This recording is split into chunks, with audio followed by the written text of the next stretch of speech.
Alors salut, aujourd'hui je vais vous montrer comment transformer votre imprimante 3D, en l'occurrence ici une Ender 3 Pro, en graveuse laser avec le logiciel Cura. Alors, pour commencer, on va faire un petit tour au niveau du matériel que j'utilise. Ici j'utilise un laser donc 5 volts, 1,5 watts, que j'utilise puisque j'avais déjà ce laser, mais il existe des lasers qu'on peut directement brancher sur l'imprimante, donc sans abaisseur de tension, parce que ici j'en ai besoin d'un. Donc on va faire ici avec ça sur cette vidéo. Ce que j'ai fait, c'est que je me suis fait un petit support imprimé en 3D avec un aimant, donc qui cale directement ici verticalement, hop, le laser. Donc c'est facile à mettre dessus. Ici, je me suis fait un petit câble avec une prise. Donc mettre l'imprimante 3D, donc du mode laser au mode imprimante 3D est plutôt facile, d'autant plus que j'ai ici un petit boîtier de contrôle qu'on verra par la suite. Donc déjà au niveau du branchement. Au niveau du branchement, ce que j'ai fait, c'est que j'utilise une petite carte abaisseur de tension ici, donc comme celle-là, donc c'est une LM2596 DC. Sur l'entrée de la carte, je me branche sur le plus 24 volts et 0 volts de l'alimentation de l'imprimante 3D.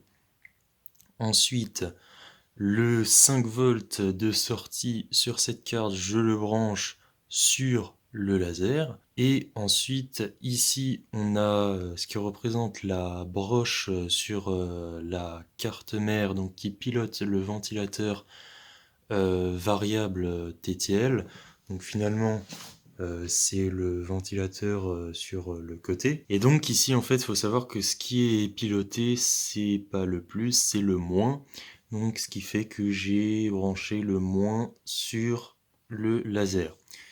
Tout ça pour ne pas allumer et éteindre à une fréquence assez incroyable le l'abaisseur de tension, puisque c'est pas vraiment recommandé. Donc l'abaisseur de tension, les câblages, etc., je les ai mis dans ce boîtier imprimé en 3D. Ici, donc on a L et V, donc là je suis en mode laser, donc ça veut dire que le moins piloté est branché sur le laser, et ensuite si je me mets en mode ventilateur, le moins sera branché au ventilateur, tout simplement pour être en mode impression 3D.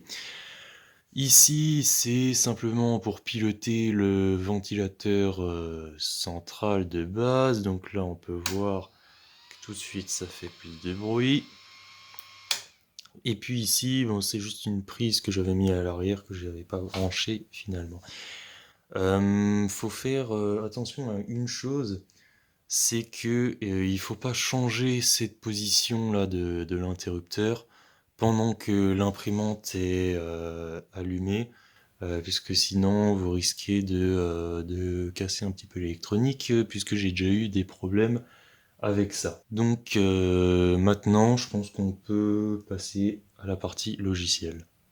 Donc alors nous voilà sur le logiciel Cura. Donc alors pourquoi j'utilise Cura? C'est parce que j'ai déjà essayé Inkscape avec des extensions.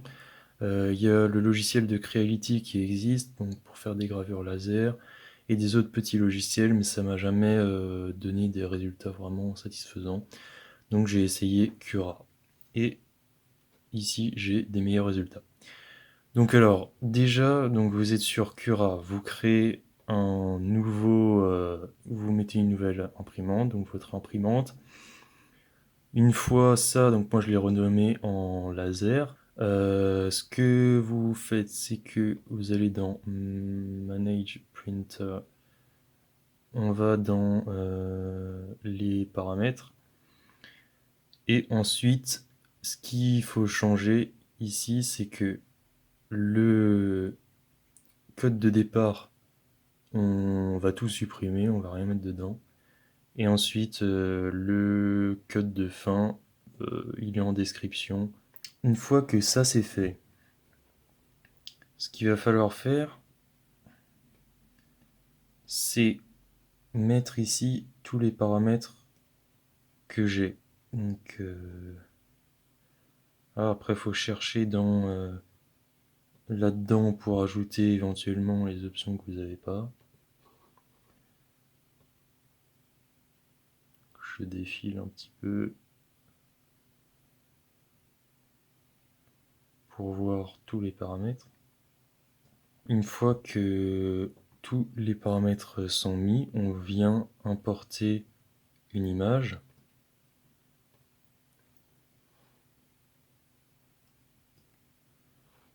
Ensuite, on nous demande, on nous met cette fenêtre. Ici, il faut bien mettre 0.12, ici 0. Et ici, c'est simplement la largeur de votre image. Donc la largeur de l'image ici, je vais mettre du 40. Ensuite,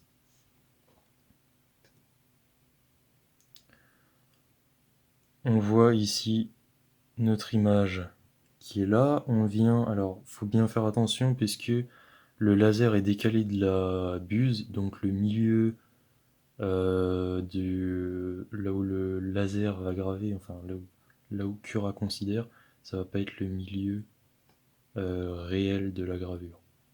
Donc voilà, moi je vais juste un petit peu descendre par rapport à ce que je vais faire. On vient déjà slicer.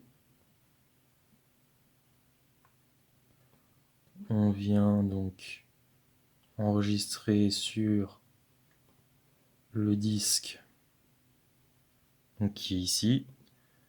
Ensuite, la partie très importante, c'est qu'on vient éditer avec Notepad++, donc c'est facilement téléchargeable si jamais vous ne l'avez pas. Et on vient supprimer les G92E0. Sinon, ça va vous faire des déplacements que vous ne voulez pas. On vient supprimer aussi cette ligne, ce qui est très important. Enfin, c'est surtout celle-là qui fait des déplacements désirables. Et on vient après la première ligne de code de déplacement, ajouter M106. Voilà, donc j'ai ajouté ici le M106 qui est la commande qui active le ventilateur, donc ici notre laser qui est branché dessus. Donc ça c'est des étapes qu'il faudra faire à chaque fois, modifier le code un petit peu, mais ça se fait assez facilement. Ensuite on vient enregistrer ici nos modifications et on est prêt à passer sur l'imprimante. Alors de retour sur l'imprimante, donc là ce que j'ai fait déjà c'est que j'ai fait un auto-home, j'ai mis le Z à une distance de 60 et ensuite j'ai décalé un petit peu les axes. Ensuite on vient se mettre une plaque de protection sur le plateau. Ici j'ai fait une croix qui correspond au milieu du plateau sur Cura, donc on peut voir que c'est quand même bien décalé, c'est décalé de 59 mm chez moi. Alors j'ai bridé ici ma pièce avec des pinces à linge et ici maintenant le but c'est de faire le focus du laser.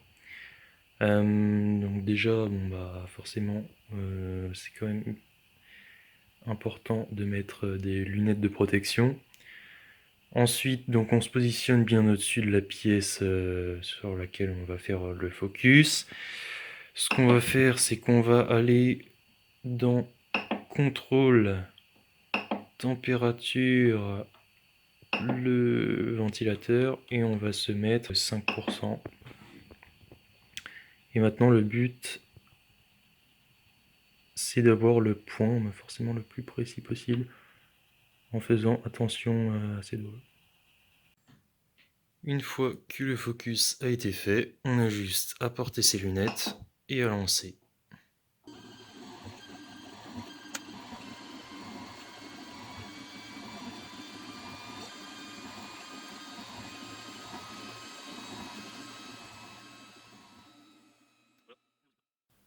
Alors voilà le résultat, je trouve qu'il est vraiment pas mal et c'est le meilleur résultat que j'ai eu par rapport aux autres logiciels. Alors bien sûr vous n'aurez pas une gravure parfaite puisque ce qu'il faut savoir c'est que le laser va tout le temps rester allumé, même quand il se déplace entre les lettres. Donc puisque on n'a pas de commande de allumer et éteindre, sinon il faudra le faire à la main dans le code. Mais vu que ça se déplace assez vite, ça se voit pas trop.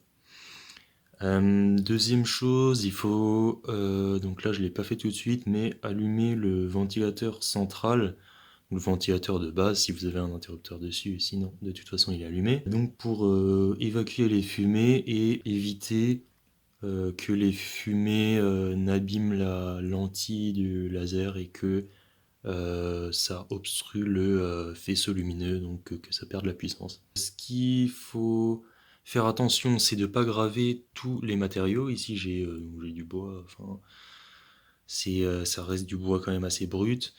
Mais ce genre de plaque de MDF, là, 3 mm, on serait tenté de les graver, mais finalement, c'est une mauvaise idée puisque ça dégage des fumées toxiques et en prime, ça vous casse votre machine. Donc c'est pas quelque chose à faire. Donc choisir le bon matériau. Ensuite, aérer la pièce forcément dans laquelle vous travaillez. Et puis porter des lunettes. C'est quand même le minimum quand vous faites ça.